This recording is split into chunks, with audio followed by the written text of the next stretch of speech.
Steve Jobs, live on stage, all eyes on the brand new iPhone 4, and right in the middle of his demo, nothing works.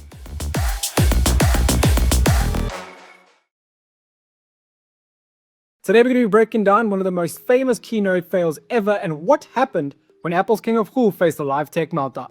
Because what he does next, every founder, marketer, and presenter needs to see it. All right. We're going to switch over to some bad apps here. I have a feeling we might have the same problem.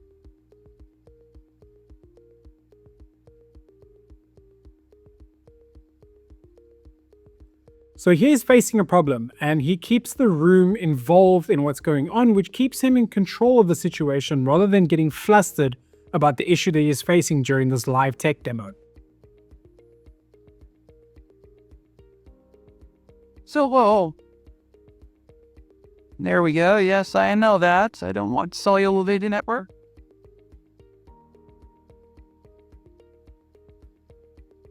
Well, geez, I don't like this.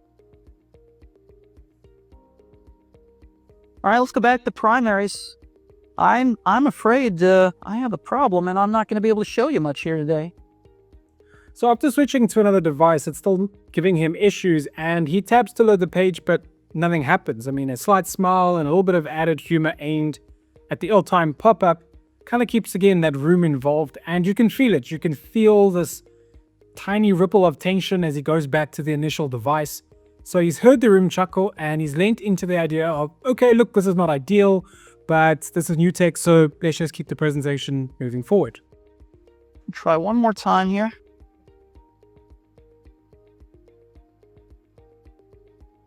Well, I'm sorry, guys. I don't know what's going on. Oh, here.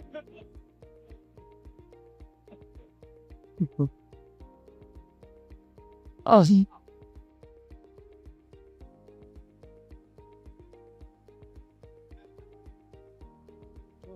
So he sets up a possibility that this demo is going to be over by saying, well, I might not actually be able to show you much.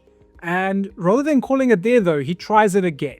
In a brief moment of brevity, though, it seems that things are not going right. And it was short-lived, because almost as if an extension of the audience, he sighs in frustration when the webpage still does not load. It's like he's as disappointed as the audience is excited to see what he has up his sleeve. So these moments are crucial in keeping an audience engaged if an issue pokes its head out at the wrong time. Scott, you got any suggestions? That's cool. Almost like asking, like, whoa, what do we do?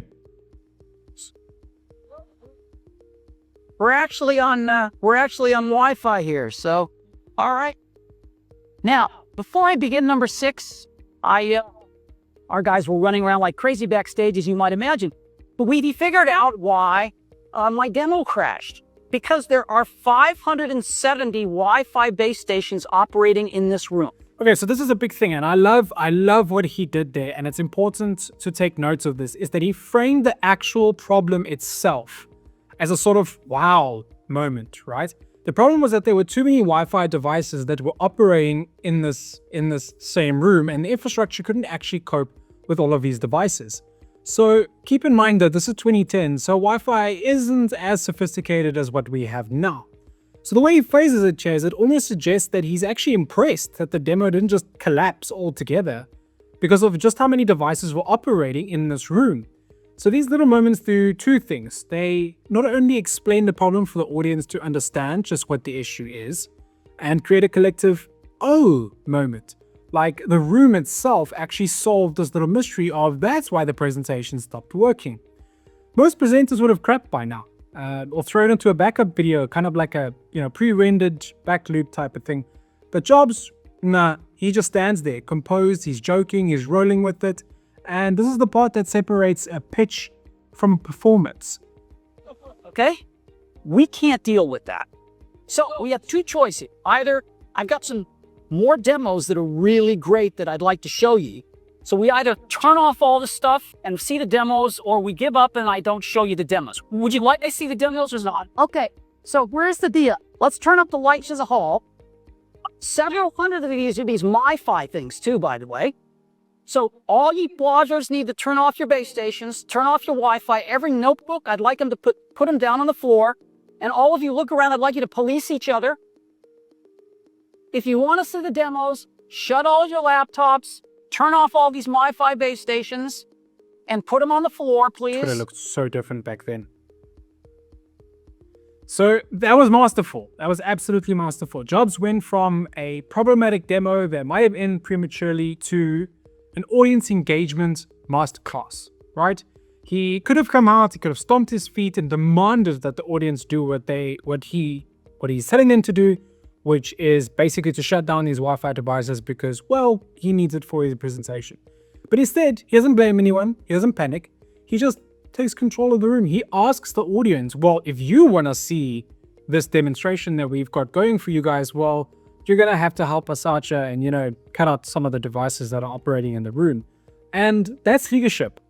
He didn't just fix a demo, he really saved the energy of the entire keynote and really just ended everything not just on a high, but made it a bit more memorable as well, because he's taken a problem and he's turned it into an enriching, engaging experience for an audience that they might not have gotten, well, they wouldn't have gotten if the presentation went smoothly.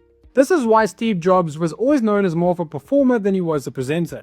He knew the product, sure, but more importantly, he knew how to own a room, even when things fell apart.